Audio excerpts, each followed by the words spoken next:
Hi! ఫ్రెష్‌గా ఈ season special cauliflower తోటి ఒక చిన్న రెసిపీ చూద్దామా? కాలీఫ్లవర్ ఆవకాయ్.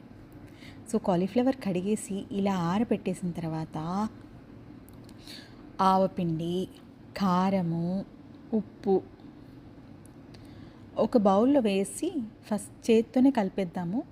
చేత్తో కలిపితేనే ఏ రకమైన ఉండలు కట్టకుండా, అంటే మీరు కావాలంటే చట్నీ కూడా చేసుకోవచ్చు, అంటే వడకట్టు కూడా చేయొచ్చు.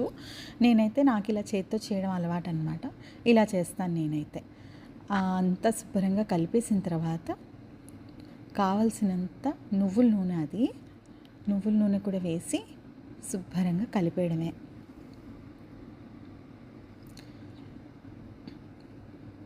చిటికెడు పసుపు కూడా వేయాలండో, నేను మర్చిపోయాను. చిటికెడు పసుపు కూడా వేస్తే రంగు వస్తుందన్నమాట.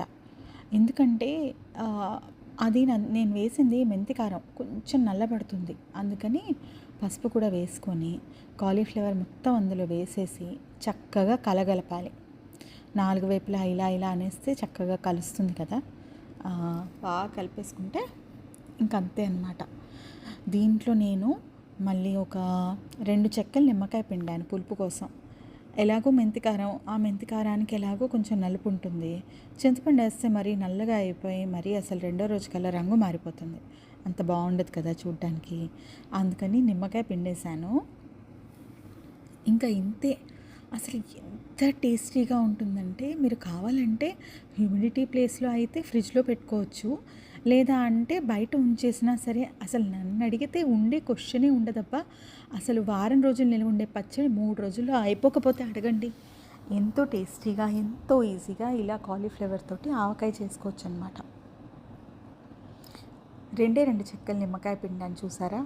తర్వాత అంతే, ఒక 3 గంటల్లో ఊరిపోతుంది. వేడి వేడి అన్నంలో హాయిగా కాస్త నెయ్యి తగిలిస్తే